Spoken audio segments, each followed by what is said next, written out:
Fala galera, tudo bem? Esse é o canal Mais Matemática, eu sou o professor Elton. Hoje vamos fazer a correção do PET volume 2, correspondente ao sexto ano. Essa é a quarta semana, né? Estamos finalizando aí a quarta semana. A unidade temática é a geometria, tá? Os conteúdos relacionados: figuras geométricas planas e figuras geométricas espaciais, nomear e comparar polígonos, tá? Então a questão número 1 fala o seguinte: nessa atividade vamos reconhecer nomeadamente os triângulos quando a abertura dos seus ângulos. Observe os triângulos abaixo. Então nós temos aqui dois triângulos. Esses dois triângulos são triângulos obtusângulos, tá? Por que triângulos obtusângulos? Porque o ângulo A aqui é um ângulo obtuso, é um ângulo maior que o ângulo reto, tem medida maior que 90 graus. Mesma coisa acontece com o ângulo C. O ângulo C é um ângulo obtuso, é maior que o ângulo reto, ou seja, mede mais que 90 graus.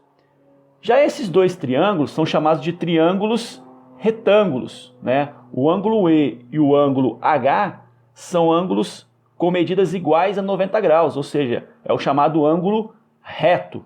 Então, E e H correspondem ao ângulo reto, então triângulo retângulo.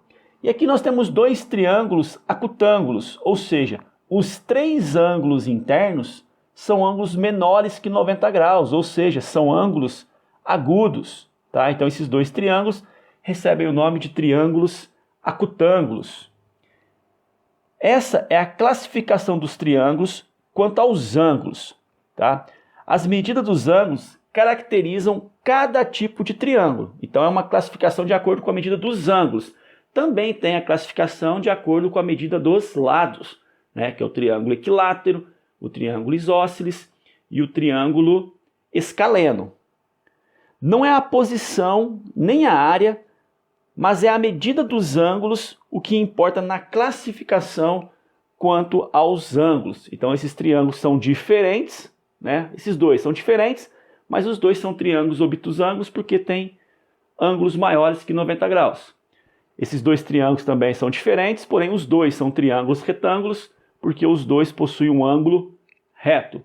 E aqui também são triângulos diferentes, os dois são triângulos acutângulos, né, porque os ângulos internos são ângulos agudos. Questão número 2. Em seu contexto sociocultural, pesquise 3 situações nas quais você visualiza esses 3 tipos de triângulos: com um ângulo reto, com um ângulo obtuso e com 3 ângulos agudos. Registre no quadro abaixo os resultados encontrados e explique por que aquele tipo de triângulo que você visualizou é o tipo ideal para aquela situação. Bom, difícil essa questão, né? Deu o que fazer para eu achar essas figuras, mas eu fiz. Então tá aqui, ó.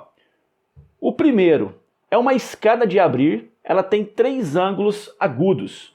Então tá aqui, ó.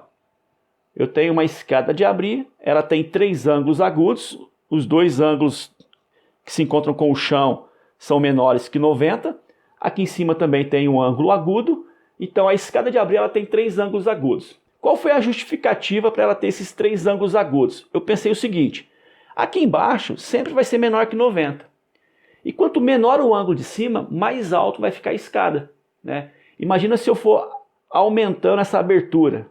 A escada ela vai abaixando, né? Porque os dois pés vão se afastando e a escada vai ficando mais baixa. Então a justificativa que eu coloquei foi essa, ó.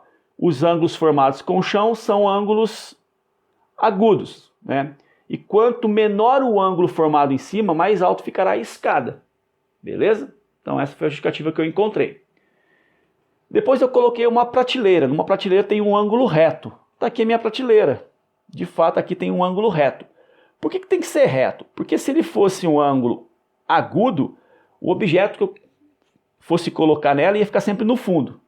Se fosse obtuso, o objeto iria cair. Então eu escrevi uma justificativa assim: assim os objetos colocados nela não irão cair e nem ficar sempre no fundo da prateleira. Você poderá colocar os seus objetos onde achar melhor. Beleza?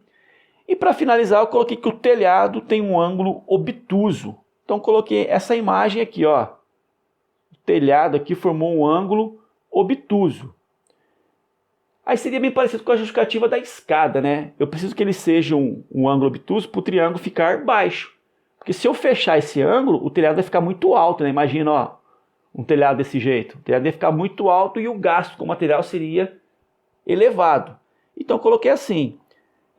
Assim o telhado não ficará muito alto e o gasto é menor. O gasto será menor. Beleza? E para finalizar a questão do PET volume 2, né? Do sexto ano, semana 4. A questão 3 fala assim, ó. Quando desmontamos embalagens que representam figuras geométricas espaciais, obtemos formas planas. Dizemos então que planificamos as embalagens. Vamos experimentar? Procure duas embalagens diferentes com a forma de poliedros ou não poliedros. Identifique as faces, as arestas e os vértices desses poliedros e depois planifique-os. Então tá aqui as embalagens que eu encontrei. Eu peguei uma caixinha, né? Uma caixinha de creme dental. E peguei aqui um rolinho de papel higiênico, já que eu vou ter que planificar, já que eu vou ter que cortar. Pediu para identificar as faces, as arestas e os vértices e depois planificar.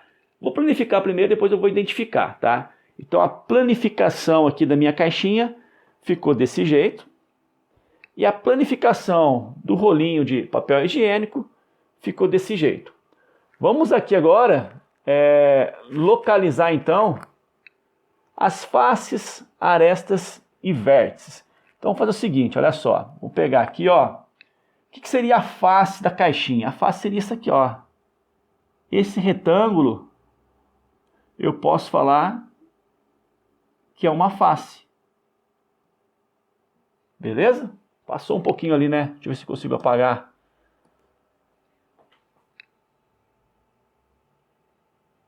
Beleza. Então isso aqui é uma face. Vamos colocar o nome aqui. Então isso aqui seria a face. Podemos destacar agora uma aresta, por exemplo.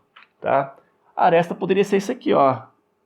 Em azul, eu posso falar que é uma aresta. São os segmentos de reta, né? Então tá aqui uma aresta. E por último, eu vou destacar o vértice. O vértice nada mais é que a quina, né? Que é a união entre as arestas. Então isso aqui seria o nosso vértice. Lembrando que o não poliedro, nesse caso, né? Ele não tem faces, nem aresta, nem vértice. Se eu tivesse um fundo aqui, eu poderia falar que eu tenho uma face. Né? Mas como é aberto, eu não tenho.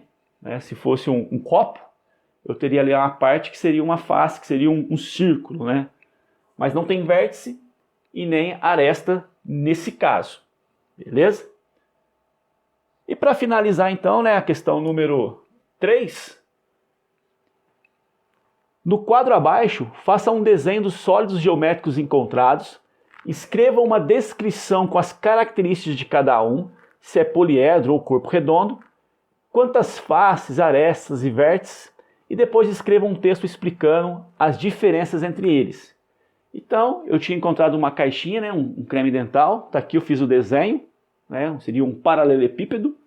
A descrição é um poliedro formado por figuras planas. Tá? É formado por 4 retângulos e 2 quadrados. Depois eu desenhei aqui o rolinho de papel higiênico. Coloquei que é um corpo redondo, formado por 2 figuras planas.